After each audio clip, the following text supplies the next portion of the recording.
de lo que está sucediendo estas noches aquí. Ayer llovió aquí en La Paz.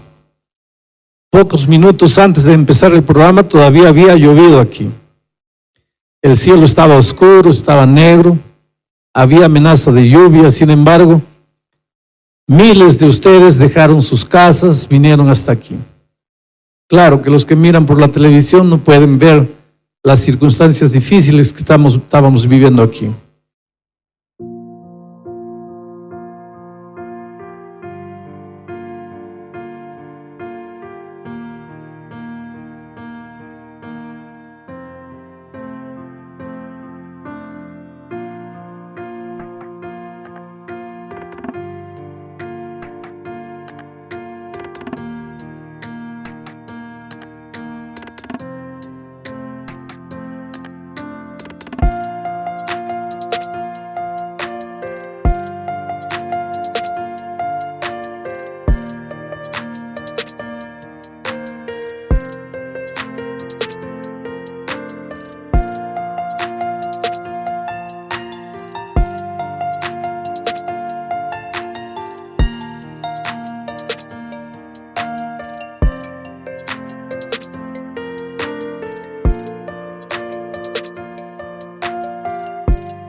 Inclusive en mi oración, yo le pedí a Dios, Señor, por favor, detén la lluvia hasta que estas personas vuelvan a su casa. Parece que Dios hubiese dicho, mira, estás pidiendo demasiado, voy a detener la lluvia, pero solo hasta que termine el sermón. Porque justamente cuando terminó el sermón comenzó a llover. Y algunos ya llegaron un poco mojados para la casa, pero por lo menos terminamos el mensaje. La hermana François, esposa del pastor Munier, me decía que en la oración final, yo dije, Señor, abre las ventanas de los cielos, y fue ahí que comenzó a llover. Solo que yo estaba pidiendo bendiciones, y Dios nos dio lluvias de bendiciones, ¿no? Como digo, los que están mirando por la televisión no se dan cuenta de lo que está sucediendo aquí. Pero Dios ha sido muy bueno con nosotros esta semana. Dios ha hecho maravillas. Hoy día mismo, anoche mismo, Dios ha hecho un milagro. Yo tengo aquí en mi bolsillo una carta, testimonio muy bonito de Paola. Paola debe estar en algún rincón aquí, sentada en algún lugar. Anoche ella me extendió una carta haciendo un pedido especial. Ella había perdido la guarda de sus 2 hijos y hoy día se iba a definir la situación. Y ella, desde el punto de vista humano, consideraba que sería muy difícil recuperar la guarda de sus hijos. Anoche dijimos que necesitábamos creer, pero no con el creer del diablo que solo cree con la cabeza, pero no cree con su corazón, con su cuerpo. Hay que creer, y al que cree todo es posible. Y Paola creyó anoche que el milagro sucedería. Y cuando llegué al hotel, me arrodillé, siempre hago eso, coloco los papelitos que me entregan en la cama, oro. Y esta tarde cuando llegué encuentro otra cartita de ella, esta vez escrita a mano, diciendo, pastor, el milagro sucedió. Yo tengo la guarda de mis hijos nuevamente conmigo. Ese es el Dios maravilloso. Tú creíste y Dios respondió tu fe. Ahora solo te pídele a Dios sabiduría para que las personas involucradas en toda esta situación lleguen a la conclusión de que no se equivocaron dándote a los hijos. Pídele sabiduría a Dios para criar, para cuidar a esos muchachos con amor, con cariño y encaminarlos en los caminos de Dios. Porque a veces nosotros los seres humanos, cuando estamos en necesidad extrema, corremos a Dios, le lloramos, le prometemos. No estoy diciendo que ese sea el caso de Paola, estoy diciendo que ese es el caso de los seres humanos. Y cuando Dios nos responde Nos olvidamos de lo que le hemos prometido. Nos olvidamos de lo que Él ha hecho en nuestra vida. Esta noche, si tú estás viviendo un drama en tu vida, cree. Cree de todo corazón. Dios va a hacer maravillas en tu vida. Vamos al texto bíblico. Capítulo 4 de Jonás. Hoy día predicaremos la mitad, hasta el versículo 5, y mañana del 6 al 11, y ahí terminaremos el libro de Jonás, que tiene 4 capítulos. El texto dice así: pero Jonás se apesadumbró en extremo y se enojó, y oró a Jehová y dijo: ahora, oh Jehová, ¿no es esto lo que yo te decía estando aún en mi tierra? Por eso me apresuré a huir a Tarsis, porque yo sabía que tú eres Dios clemente y piadoso, tardo en enojarte y de grande misericordia, y que te arrepientes del mal. Ahora pues, oh Jehová, te ruego que me quites la vida, porque mejor me es la muerte que la vida. Y Jehová le dijo: ¿haces tú bien en enojarte tanto? Y salió Jonás de la ciudad y acampó hacia el oriente de la ciudad, y se hizo allí una enramada, y se sentó debajo de ella a la sombra para ver qué acontecería con la ciudad. Ayer vimos que cuando Nínive oyó que sería destruida dentro de 40 días, el pueblo todo, más de 500,000 de personas, se arrodillaron, se arrepintieron, se convirtieron de sus malos caminos, volvieron a Dios. Y querido, te digo una cosa: puedes haberte ido lejos, lejos, lejos de Dios. Puedes haber caído en lo más profundo del pecado. Puedes haber destruido tu vida. Puedes haber arruinado tus ideales y sueños. Puedes haber vivido la vida más corrupta, más depravada, más perdida que imaginas. Pero si te arrepientes y desde donde estás te conviertes de tus malos caminos y vuelves a Dios, créeme que el Señor Jesucristo te va a abrir los brazos y te va a dar las bienvenidas a la experiencia maravillosa de la salvación. Y fue eso lo que sucedió con Nínive. Y cuando Dios perdonó a Nínive, el texto de esta noche dice que Jonás se apesadumbró y se enojó contra Dios. ¿Por qué se enojó? Porque la teología divina de la salvación no combinaba con la teología de la salvación que Jonás tenía. ¿Cuál era la teología de salvación de Jonás? Los buenos, los que se obedecen, los que se portan bien, merecen la salvación. Los malos, los que andan en sus caminos propios, los que no quieren obedecer a Dios, merecen la muerte. Para Jonás eso era lo justo, eso era lo correcto. ¿Cuál es la teología divina de la salvación? No quisiera que te vayas de Dios. Él no quisiera que te hundieses en el pecado. Él no quisiera que destruyeses tu vida.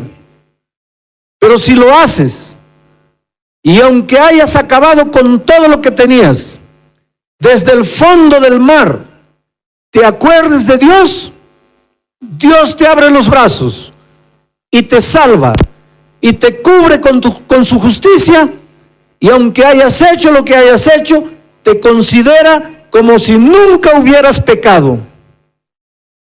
A Jonás eso no lo convencía. Él tenía su teología particular de la salvación. Y cuando fue y predicó para Nínive, mira, es interesante. La segunda vez él fue y obedeció. Ahora él estaba enojado porque había obedecido. Pero estaba enojado porque al haber obedecido, Dios no destruyó a Nínive, sino que lo perdonó. Porque en su cabeza, su teología particular, llevaba su cuerpo a una actitud de rebeldía y enojo contra Dios. Aquí hay una verdad interesante. Tú eres lo que piensas. Tú te vas a comportar de acuerdo a lo que tienes en la cabeza. Por eso, querido, si quieres una vida cristiana victoriosa, coloca cosas limpias en tu mente.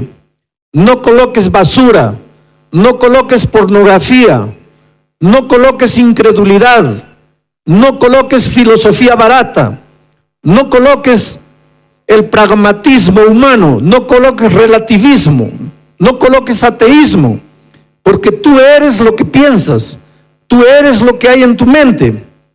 Si Jonás hubiese colocado en su mente la justificación por la fe en Cristo, habría actuado de otra manera, pero como su mente estaba lleno de su teología particular, actuó de la manera que actuó, se enojó contra Dios. Hay muchos que viven derrotados en la vida espiritual y dicen: pastor, yo no me entiendo, yo no quiero ser así, pero mi cuerpo me lleva para allá, yo no quiero ir para allá, pero voy, yo no quiero hacer esto, pero hago. ¿Sabes dónde está la raíz de todos los males? En tu cabeza. Limpia tu cabeza.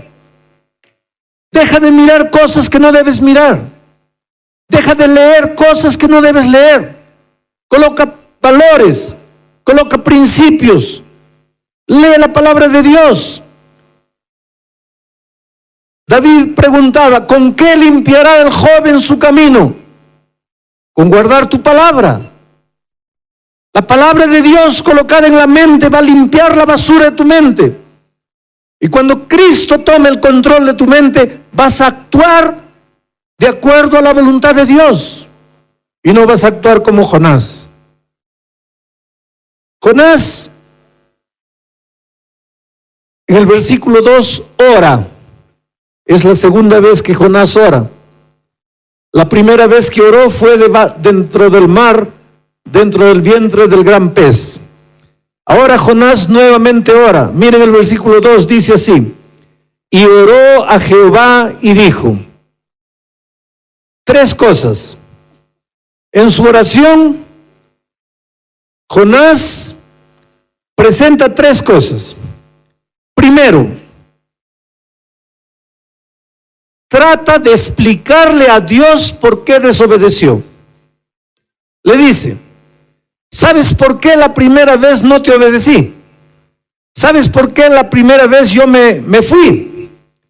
Porque yo sabía que tú los ibas a perdonar. Si yo supiese que tú los ibas a destruir, yo te hubiera obedecido, pero yo sabía que tú no los ibas a destruir, por eso me escapé. En su oración, lo primero que él hace es tratar de justificar por qué desobedeció. Pero lo que Jonás no sabía es que la desobediencia no necesita ser explicada. La desobediencia solo necesita ser confesada y perdonada. No trates de explicar por qué hiciste lo que hiciste. Simplemente reconoce que eres un pecador, confiesa a Dios, pídele perdón y encontrarás paz para tu corazón. Pero a lo largo de mi ministerio he visto gente que quiere explicar: no, en realidad yo no tuve la culpa, yo no quería, fue la otra persona que me tentó. Es que si no hubiera ido a esa hora, no hubiera hecho eso. es porque esto, es porque lo otro. Y mientras tú estés tratando de explicar tu pecado, nunca vas a encontrar salida para el mismo. El pecado no necesita ser explicado, necesita ser reconocido, confesado y perdonado por Dios. Pero Jonás no sabía eso. Por eso quería explicarle a Dios por qué desobedecí. La segunda cosa que él hace en esta segunda oración es que le echa la culpa de su desobediencia a Dios. Y ese es el problema con nosotros. Cuando no reconocemos el pecado y cuando en vez de reconocerlo queremos explicarlo, siempre vamos a encontrar un culpable. Y generalmente el culpable no somos nosotros. Nosotros somos los inocentes. El culpable siempre es el otro. Aquí Jonás le echó la culpa a Dios. Le dijo, ¿sabes por qué desobedecí? Porque tú me obligaste a desobedecerte. Porque yo sabía que tú eres grande y misericordioso. Jonás estudiaba el Antiguo Testamento. Jonás estudiaba lo que Moisés había dicho cuando vio a Dios y dijo, qué grande Dios misericordioso. Yo sabía que tú eres misericordioso. Tú me obligaste a desobedecerte. Porque si yo supiese que tú los ibas a destruir, yo no te hubiera desobedecido. Finalmente, el culpable eres tú. ¿Por qué me echas la culpa a mí? Yo soy la víctima. ¿Sabes que esa es la naturaleza humana? Desde que el hombre pecó, Adán y Eva, ¿se acuerdan?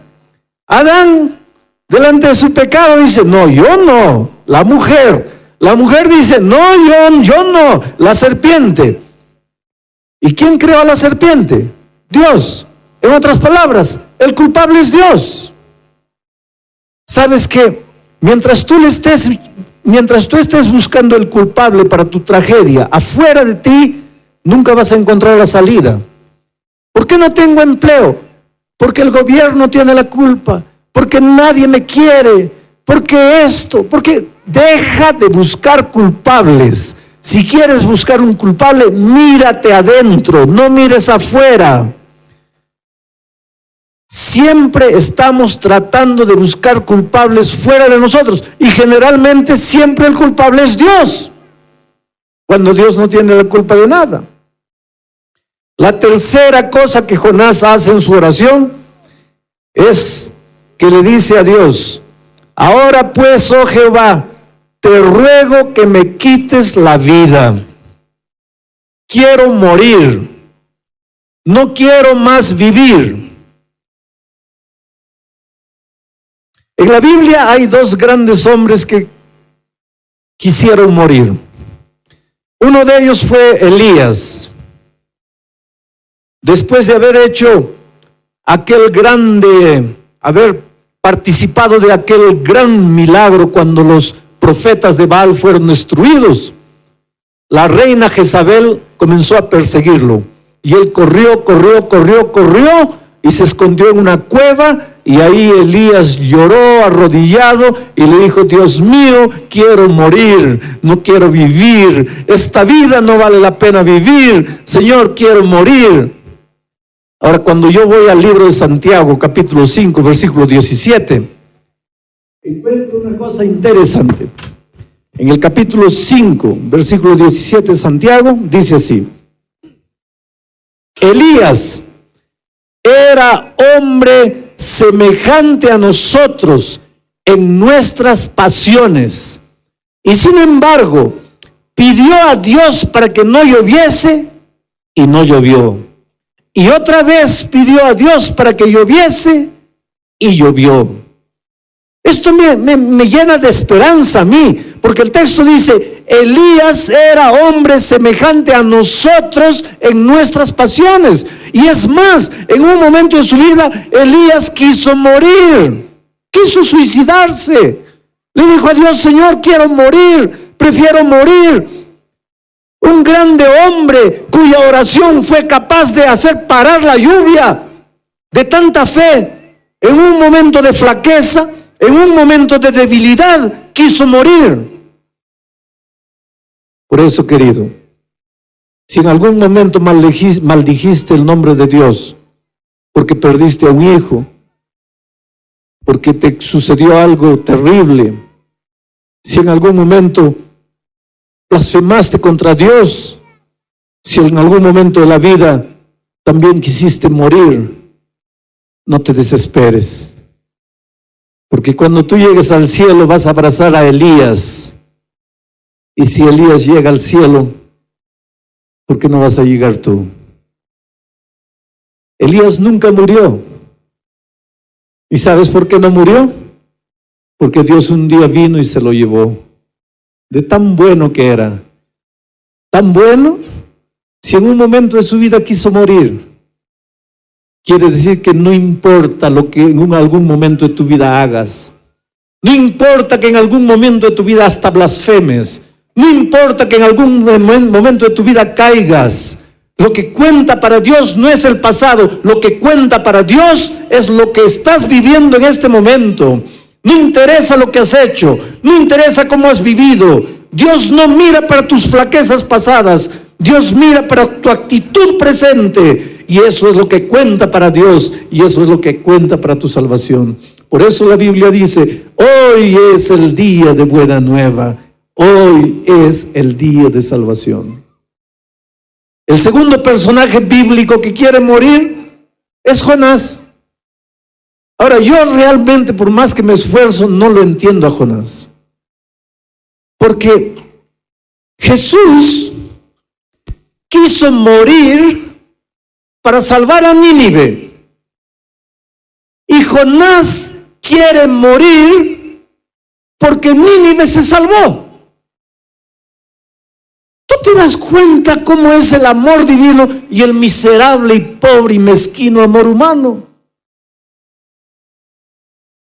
Mientras Jesús murió para salvar a Nínive, el otro quiere morir porque Nínive se salvó. Por eso yo digo, ¡ay de nosotros! Si nuestra salvación dependiese de nosotros. Gracias a Dios que quien te va a juzgar es Dios, no es el pobre ser humano. Si yo tuviese que juzgarme a mí con toda seguridad, me condenaría a muerte. Pero nunca tendré palabras para agradecer a Dios. Porque aunque muchas veces en mi vida herí el corazón de Jesús, quien me va a juzgar es Él. Y yo puedo dormir tranquilo todas las noches, porque mi seguridad de salvación no descansa en mi comportamiento. Mi seguridad de salvación descansa en mi querido Señor Jesús, que quiso morir para salvarme. Por eso te digo esta noche que no importa quién seas, tal vez solo en la sala de tu casa, frente al computador, te sientes con la vida destruida, acabada. No hay salvación para ti. Los hombres te condenan, los hombres te juzgan, los hombres no te perdonan. Pero tu salvación no depende de los hombres. Tu salvación depende de Dios. Él te ama. Hayas hecho lo que hayas hecho, hayas vivido como hayas vivido, Él nunca perdió la esperanza contigo. Él te sigue esperando. Lo que pasa es que Él no puede traerte por la fuerza. Él no puede arrastrarte, oh querido. Él puede hacer todo por ti, pero no puede derrumbar la puerta de tu corazón. Él solo dice, he aquí estoy a la puerta de tu corazón y te llamo. Si tú me abres la puerta, yo entraré. Cenaré contigo y tú conmigo. ¿Por qué te quedas llorando ahí? Sufriendo, pensando que para ti ya no hay esperanza. ¿Sabes quién te dice eso? Es el enemigo. Pero yo te pregunto esta noche, ¿a quién le harás caso? ¿Al diablo que te dice que ya no hay esperanza para ti? ¿O a Jesucristo que te dice, hijo, ven a mí? En esta parte de la historia de Jonás, Jonás se parece al hijo pródigo. En el capítulo 1, Jonás se parece al hijo pródigo que se escapa del padre y se va y se va y se va. En el capítulo 2, Jonás se parece al hijo pródigo que cuando está todo perdido se acuerda del padre y vuelve. Pero en el capítulo 4, Jonás se parece al hermano del hijo pródigo, que se siente enojado porque el hermano se salvó. Se siente triste porque el padre perdonó al hermano. Vuelvo a repetirte, gracias a Dios que tu salvación no depende del hombre, depende únicamente de Dios. Dios le pregunta a Jonás delante del enojo de Jonás. Le dice, ¿haces bien en enojarte tanto? Es interesante que cuando Dios quiere enseñar lecciones, hace preguntas. Adán le preguntó, ¿dónde estás? A Caín le preguntó, ¿dónde está tu hermano? A Saúl, cuando volvió de la guerra, desobedeciendo a Dios, trayendo ganado y al rey ahora prisionero, Dios le preguntó, ¿qué es ese ruido que estoy escuchando? Refiriéndose al ganado que le estaba trayendo. A Isaías le preguntó, ¿a quién enviaré y quién irá por mí? Ahora Jonás le pregunta, ¿haces bien en enojarte tanto? Y Jonás responde la pregunta, pero no responde con palabras, responde con actitudes, con 3 actitudes. La primera actitud, él sale de la ciudad enojado, se va de la ciudad. La orden de Dios había sido, ve a Nínive.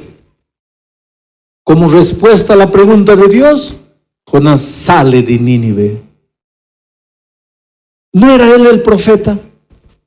Ahora que todo Nínive se había convertido, ahora ahí Dios tenía su iglesia maravillosa reunida, pero todos estaban recién bautizados, trayendo la historia para nuestros días.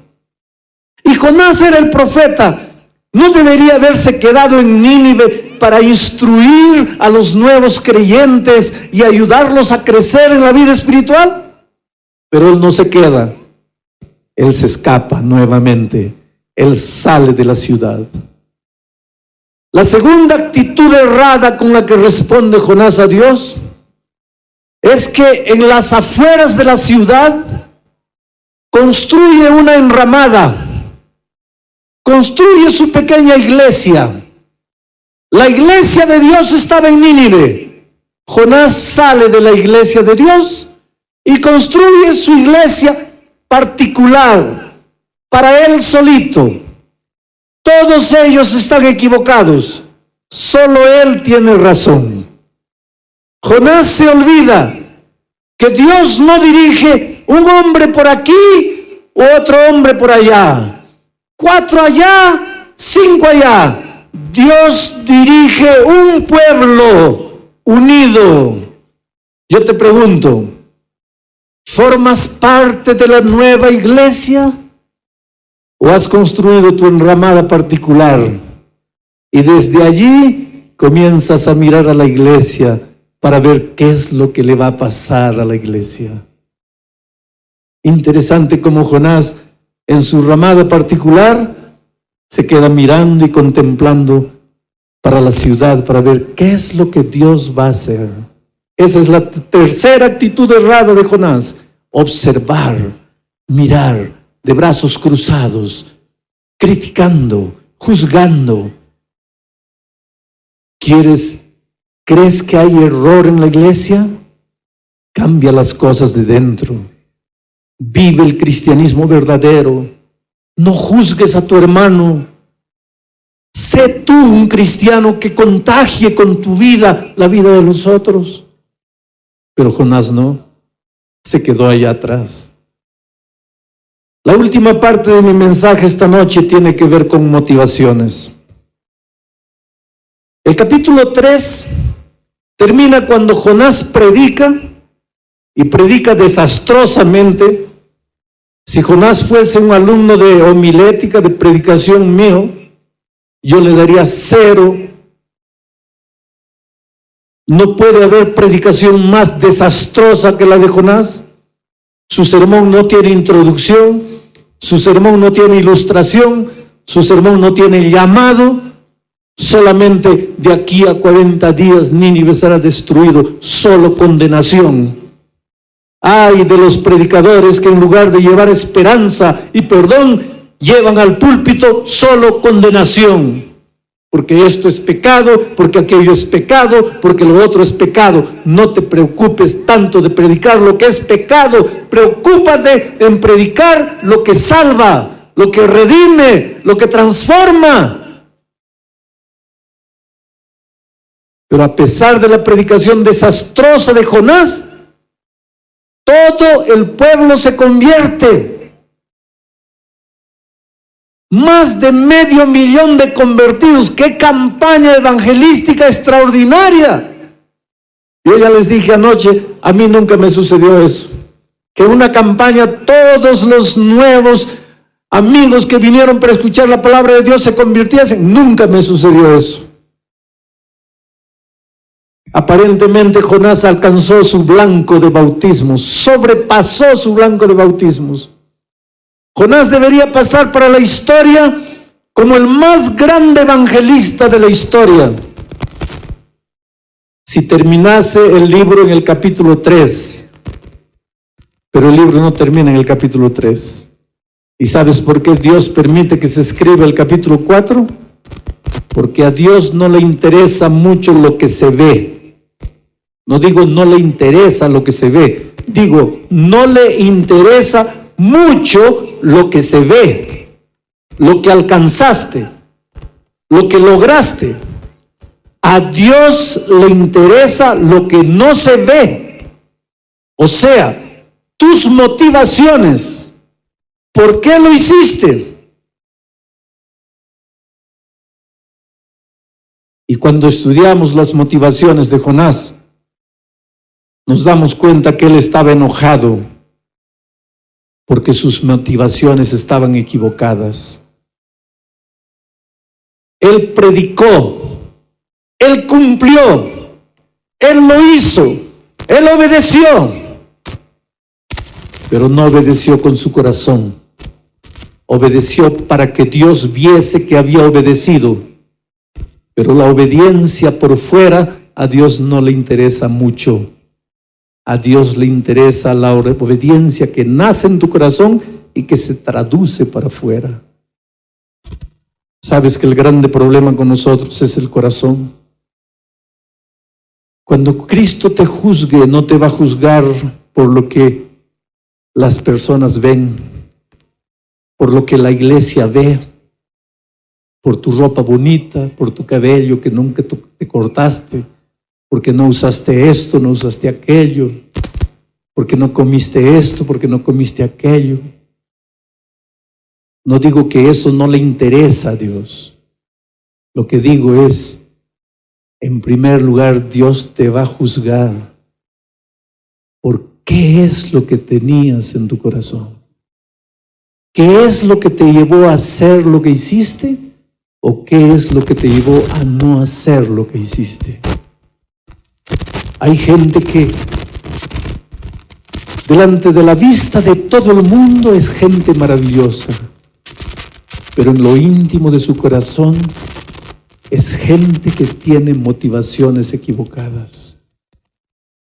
¿Cómo entiendes tú la vida de alguien que predica muy bonito y golpea a su esposa en casa? ¿Cómo entiendes tú la vida de alguien que canta muy bonito y es deshonesto. ¿Cómo entiendes tú la vida de alguien que en la iglesia está preocupado en corregirle la vida a todos, pero cuando está solo está metido en el internet en páginas pornográficas? La iglesia le da nota máxima. Las personas lo consideran un santo. Pero a Dios no le interesa lo que se ve. A Dios le interesan las motivaciones de tu corazón. Pero lo maravilloso del tema de esta noche es que Dios promete: hijo, si tú me abres tu corazón, yo entro a tu vida, arranco el corazón de piedra que tienes y te doy un corazón de carne. Arranco el corazón malo, egoísta que tienes y te doy un corazón de acuerdo a mi Santo Espíritu. Si te sientes derrotado, si te sientes perdido, si te sientes acabado, si te sientes en problemas, tus problemas comienzan en el corazón. Por eso Jesús dice: dame, hijo mío, tu corazón. Después que me has dado tu corazón, entonces que tus ojos se fijen por mis caminos. Pero hay gente que está desesperada en andar en los caminos de Dios, pero no está preocupada en entregarle el corazón a Dios. Esta noche, en el nombre de Jesucristo, yo quiero que le entregues el corazón a Jesús. Voy a hacer una invitación nuevamente. Esta invitación no es para los que ya están bautizados, porque un día ustedes ya tomaron su decisión.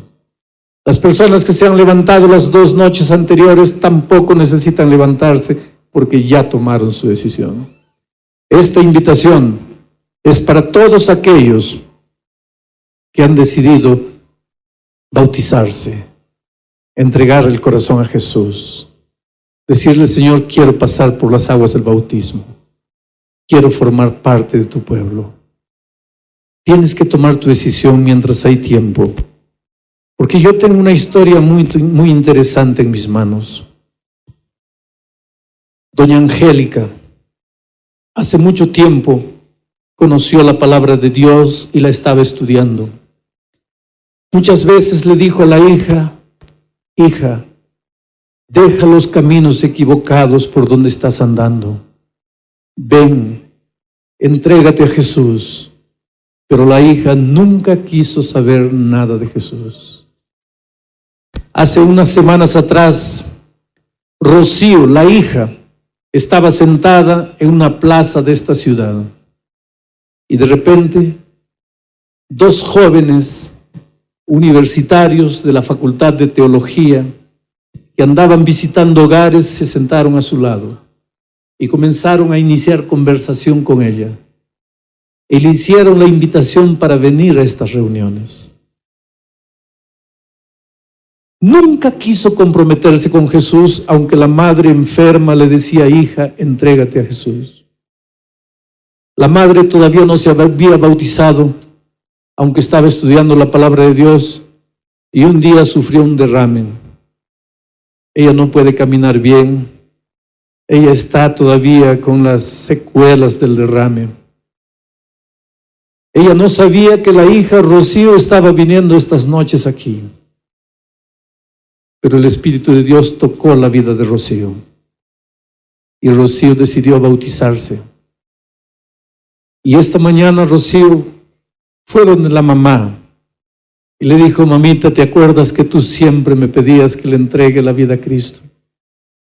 Pues decidí. Ha sucedido un milagro en mi vida. Voy a entregarle mi vida a Jesús. Esta noche voy a ser bautizada. Y la mamá, en lágrimas, le dice: hija, esta es la respuesta a la oración que tanto hice a Dios. Y como yo no soy bautizada todavía, yo quisiera bautizarme junto contigo. Aunque no puedo andar bien, aunque cargo todavía las secuelas del derrame, yo quiero bautizarme contigo. Y es por eso que esta noche Allí está Rocío, una chica linda, y ahí está Angélica, su mamá. Rocío y Angélica, ustedes dos tienen una historia linda. El amor de Jesucristo es abundante para ustedes. Tú le estás dando una grande alegría a tu madre, Rocío. Pero yo sé que tú no te estás bautizando por eso. Te estás bautizando porque el Espíritu de Dios tocó tu corazón. Tienes una vida linda por delante. Tú y tu madre un día entrarán por los portales celestiales y el Señor Jesucristo les dará el abrazo de las bienvenidas a la vida eterna. Por esa decisión que han tomado esta noche, para que sean cristianas felices, para que todos sus pecados sean perdonados, el pastor Márquez las bautiza a las dos en el nombre del Padre, del Hijo y del Espíritu Santo. Amén. Qué linda escena, ¿no? Pero Angélica, en el nombre de Dios, yo quisiera que Angélica me mire, la mamá. En el nombre de Dios te digo una cosa esta noche.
El Espíritu de Dios está tocando tu vida.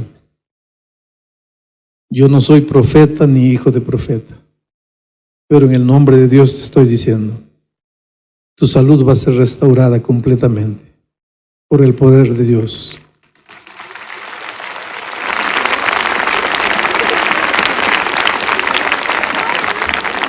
Hoy es el día de buena nueva. Hoy es el día de salvación. Levántate en este momento y ven a Jesucristo.